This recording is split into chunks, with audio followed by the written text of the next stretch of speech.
So I received my scope and got it mounted, but before I mounted it, I wanted to talk about my low buck DIY scope lapping or ring lapping kit to mount my scope. The kits online, you could easily spend $100 on one. So I watched a few videos. I'd never lapped a scope before, and what I thought I could use is some valve lapping compound. I got this at O'Reilly's for $6. You could have got it cheaper online. And a piece of, this is 1-inch stainless steel round stock. We use it at work for shafts for conveyors that we build. If you don't have access to this stuff, you can order it online. I think I found it at McMaster-Carr for like 15 bucks.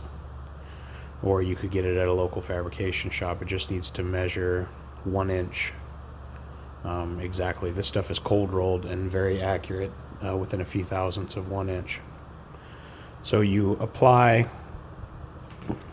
I mean, there's other better videos out there for this, but you apply a little bit of this to both the top and the bottom of the ring.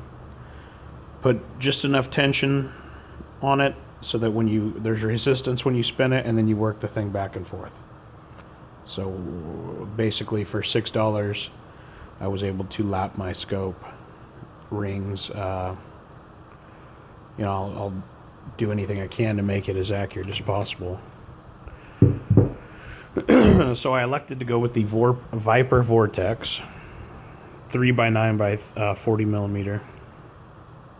I was going to get the Viper Vortex HS, but after talking with a buddy of mine at work who does quite a bit of deer hunting, and he's also a long-range shooting enthusiast, we determined that, considering I'm going to take maximum of a 300 or 400 yard shot, that there was no reason to spend the extra money on that scope with all of its bells and whistles for deer hunting.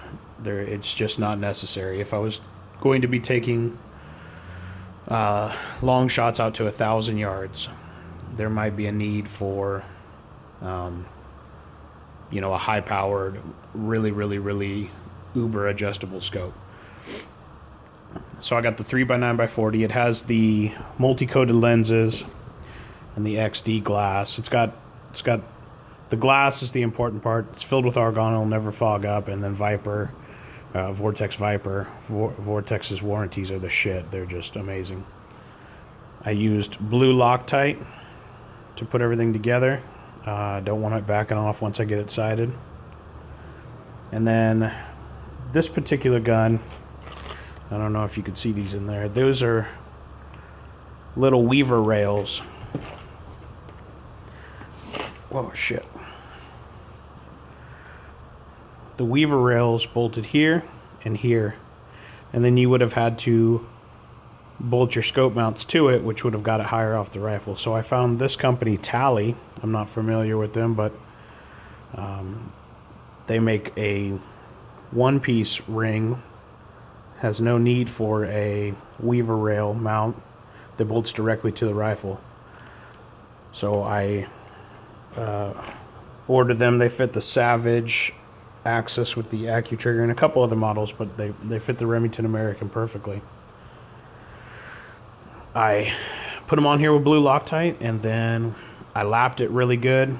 Not as good as I've seen some of the other videos. The machining on these was quite nice. There wasn't a lot of ridges, and it went really quick. Mounted the Vortex Viper, and then I bore sighted it with this 270 bore sight that I got on Amazon for like 10 bucks. So we are ready to go to the range and see which ammo this gun likes the best, and establish my bullet drop compensation numbers. That's the other thing. The scope is the shit. It's got, go on to Viper's website, look up the BDC reticle, and they have charts and, I mean, just a plethora of information to help you establish bullet drop compensation numbers, so that if you range find out to 250, 300 yards, you have a very accurate aiming point through your scope at every yardage, up to 500 yards in this case, which will be the limit, ethical kill limit for this gun. So yeah, I'm really excited. Next step is to go put some bullets down range.